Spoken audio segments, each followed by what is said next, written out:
잠시 기도하겠습니다. 좋으신 아버지 하나님 감사를 드립니다. 저희들에게 새 아침을 허락하여 주시고 또 이 아침을 주님의 말씀 안에서 출발할 수 있게 하신 것 감사합니다. 주님, 이제 2021년도가 밝아왔사오니 더욱더 주님을 의지하며 주님의 말씀을 가까이 함으로 하늘의 지혜를 얻고 주의 뜻을 따라 살아가는 저희들이 될 수 있도록 도와주시옵소서. 아버지, 비록 코로나 팬데믹으로 어려운 상황에 있지만 그럼에도 불구하고 하나님께서 여전히 우리와 함께 하시며 돌보시고 인도해 주심을 믿습니다. 저희들 주의 말씀에 더욱더 귀 기울이는 시간이 되게 하여 주시고 좌절하거나 슬퍼하는 것으로 세월을 채우는 것이 아니라 정말 주님의 말씀 가운데 다시 한번 정금 같은 사람으로 거듭나는 시간으로 변화시키며 또 이 삶의 시간을 살아가는 저희들이 되게 하여 주시옵소서. 귀한 말씀 주심에 감사드리며 예수 그리스도 이름으로 기도드립니다. 아멘. 오늘 우리가 나눌 말씀은 잠언 3장에서 4장입니다. 본문 읽기는 3장 1절에서 12절까지만 읽도록 하겠습니다. 내 아들아, 나의 법을 잊어버리지 말고 내 마음으로 나의 명령을 지키라. 그리하면 그것이 내가 장수하여 많은 해를 누리게 하며 평강을 더하게 하리라. 인자와 진리가 내게서 떠나지 말게 하고 그것을 내 목에 매며 내 마음판에 새기라. 그리하면 내가 하나님과 사람 앞에서 은총과 귀중히 여김을 받으리라. 너는 마음을 다하여 여호와를 신뢰하고 내 명철을 의지하지 말라. 너는 범사에 그를 인정하라. 그리하면 내 길을 지도하시리라. 스스로 지혜롭게 여기지 말지어다. 여호와를 경외하며 악을 떠날지어다. 이것이 내 몸에 양약이 되어 내 골수를 윤택하게 하리라. 내 재물과 내 소산의 처음 익은 열매로 여호와를 공경하라. 그리하면 내 창고가 가득히 차고 내 포도즙 틀에 새 포도즙이 넘치리라. 내 아들아, 여호와의 징계를 경히 여기지 말라. 그 꾸지람을 싫어하지 말라.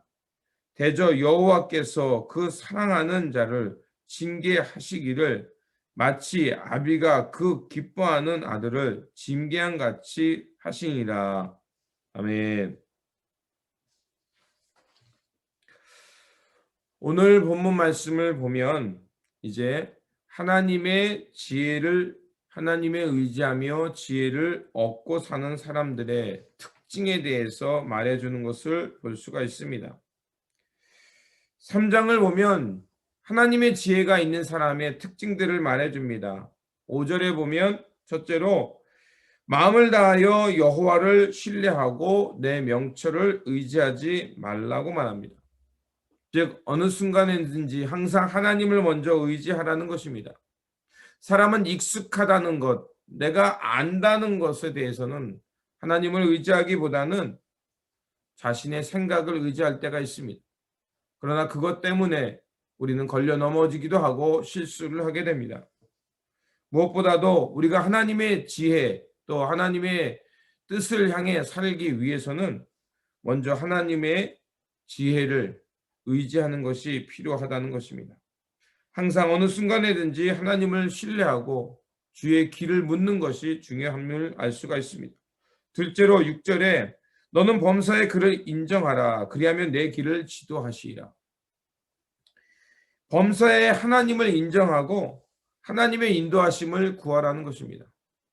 이거를 구체적으로 말한다면 우리가 하나님의 말씀을 늘 묵상하고 또 말씀을 가까이 할 때 처음에는 기억이 나지 않습니다. 그러나 하나님께 우리가 그 길을 어디로 해야 될지 어떤 길을 가야 하며 선택해야 될지 묻고자 할 때 성령님은 우리 안에 담겨져 있는 말씀을 기억나게 하고 그 말씀을 의지하며 하나님의 뜻을 또 하나님의 선을 선택하게 하는 것을 알 수가 있습니다. 그렇기 때문에 항상 우리 삶의 모든 영역을 하나님의 말씀의 기준에 비춰보는 노력이 필요합니다. 세 번째로 7절에 보면 스스로 지혜롭게 여기지 말며 여호와를 경외하며 악을 떠날지어다 이렇게 말하고 있습니다. 이 말은 항상 열려있는 마음과 함께 배움의 태도가 필요하다는 것입니다. 언제든지 다른 사람의 조언과 또 하나님의 말씀을 배우려는 자세, 이것이 중요합니다. 신앙생활에서 내가 늘 경청하고 배우려는 자세를 갖는 사람은 늘 그 삶이 지혜롭고 또 그 배움을 통해서 그 지경이 넓어지는 것을 알 수가 있습니다. 그렇기 때문에 우리가 항상 이 열린 마음으로 들으려는 자세가 참 필요합니다. 넷째로 9절에 보면 내 재물과 내 소산물의 처음 익은 열매로 여호와를 공경하라라고 말합니다. 그리하면 이제 그 결과가 나오죠. 10절에 내 창고가 가득 차고 내 포도즙 틀에 새 포도즙이 넘치라. 이 말은 결국 하나님을 경외할 줄 아는 삶, 하나님께 감사할 줄 아는 삶, 그 삶은 하나님이 이 모든 것을 주관하고 있음을 안다는 거죠. 그래서 하나님의 그 창조의 섭리 속에서 우리를 돌보신다는 그 은혜를 알기에 어떻습니까? 하나님께 감사하게 되고 또 하나님이 이것을 나에게 주신 그 은혜를 깨달으면서 그 받은 바 은혜를 이제 다른 곳으로 흘려보낼 수 있는 사람이 되기 때문에 그렇습니다. 그리고 다섯 번째는 실패와 실수를 통해서 배우는 사람이 되라고 말합니다. 11절에 보면 내 아들아 여호와의 징계를 경히 여기지 말라. 그 꾸지람을 싫어하지 말라. 대저 여호와께서 그 사랑하는 자를 징계하시기를 마치 아비가 그 기뻐하는 아들을 징계한 같이 하느니라. 하나님께서 우리가 때로는요 어려움을 처할 때 있습니다. 물론 여러 가지 이유가 있겠죠. 우리가 잘못 선택해서 어려움을 갈 때도 있고 또 욥기를 보면 하나님께서 그 시험을 허락하실 때가 있어요. 그러니까 테스트와 템테이션은 구분이 되잖아요. 근데 이 테스트를 통해서 하나님께서 우리에게 깨닫는 것이 있습니다. 때로는 그 어려움과 고난을 통해서 겸손하게 하고 나의 자금을 하나님 앞에서 깨닫게 합니다. 그러면 하나님 앞에서 나의 자금을 알고 나의 생각이 짧음을 알면 어떻게 하겠습니까? 하나님을 의지하게 되고 엎드리게 되죠. 그러면 그 엎드린 상황 속에서 하나님의 위로와 회복이 있고 또 하나님의 지혜가 우리에게 공급되는 것을 알 수가 있습니다.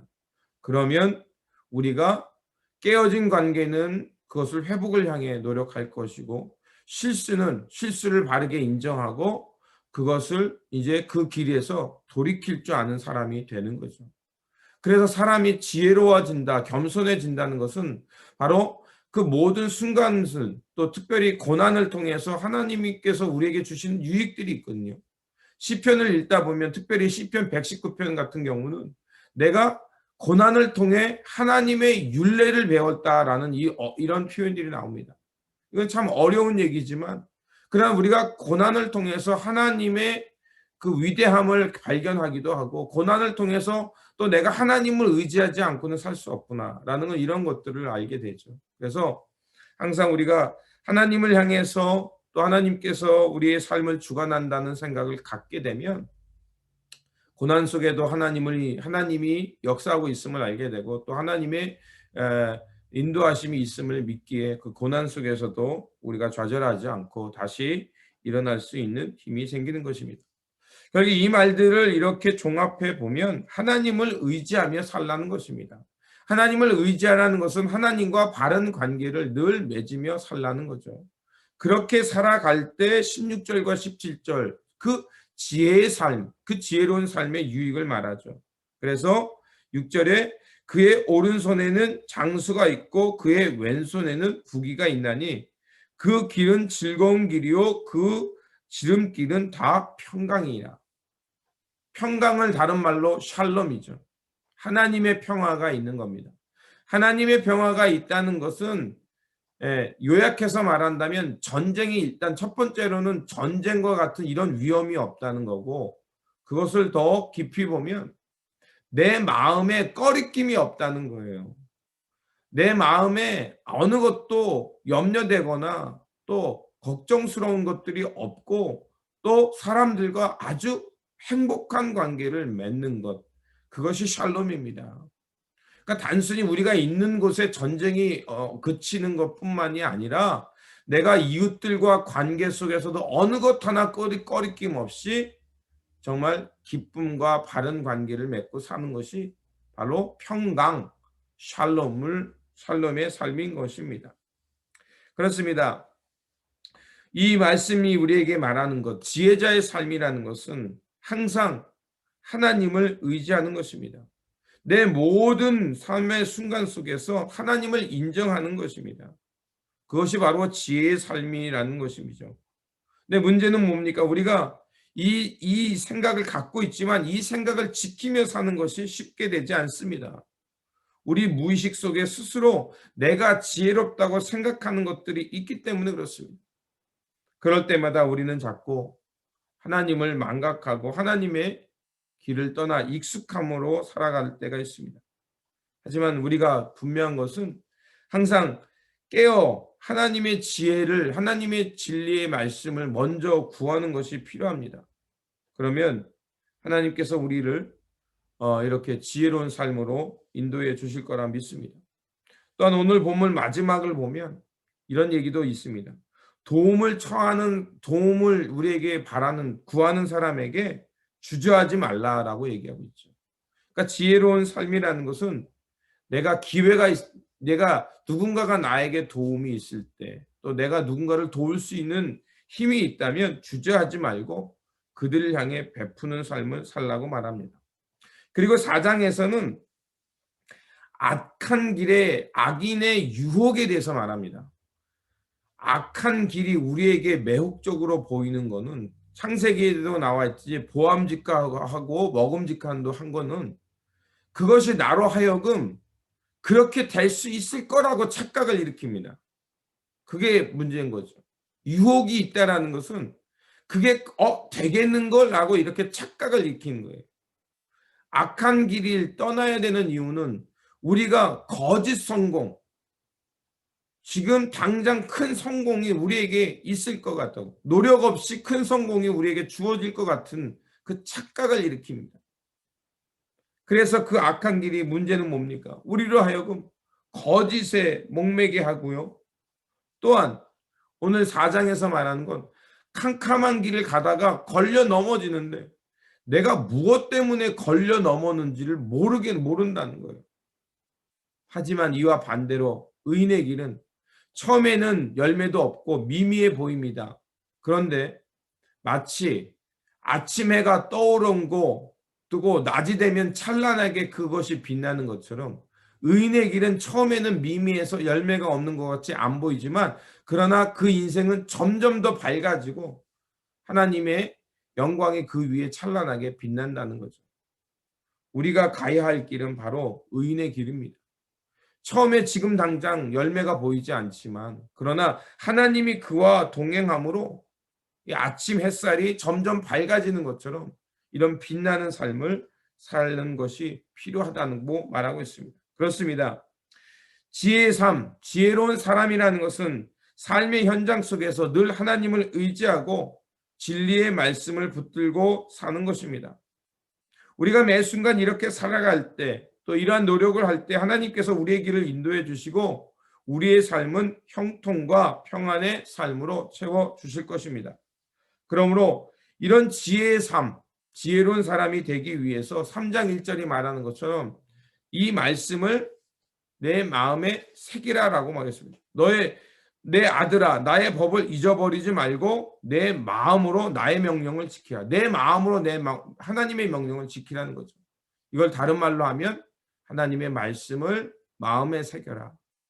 내 하나님의 말씀을 내면화하라는 거죠. 이 속사람을 든든하게 채우라는 거죠. 하나님의 말씀으로 겉사람을 치장하는 것이 아니라 속사람이 든든해지는 길을 선택하는 것입니다.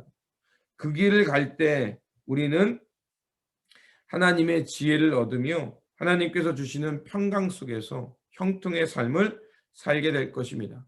바로 이러한 삶을, 또 이러한 복을 누리며 살아가는 오늘이 되시길 바라고, 또 2021년도가 되시기를 주님의 이름으로 축원드립니다. 기도하겠습니다. 지혜와 생명의 하나님, 하나님의 말씀을 가까이 하며 주님만을 의지하며 살게 하여 주시옵소서. 그래서 주의 말씀을 마음에 새기며 악한 길에서 떠나 의인의 길을 걷게 하여 주시옵소서. 또한 하나님과 바른 관계를 맺으며 오늘 우리가 만나는 사람들에게 도움을 주며 눈앞에 당장의 열매가 없다 해도 주님의 지혜를 구하며 묵묵히 지혜자의 삶, 의인의 길을 걸어가는 우리 모두가 되게 하여 주시옵소서. 우리 구주 예수 그리스도의 이름으로 기도드립니다. 아멘. 오늘 우리에게 주신 말씀 가지고 함께 기도하시길 바라고요. 그리고 언제 어디서나 먼저 하나님을 의지하며 하나님의 지혜 가운데 의의 길을 걸어가는 저와 여러분들이 될 수 있도록 계속해서 기도하시기 바랍니다. 오늘도 주님의 지혜 가운데 형통의 삶을 살아가시기를 바랍니다.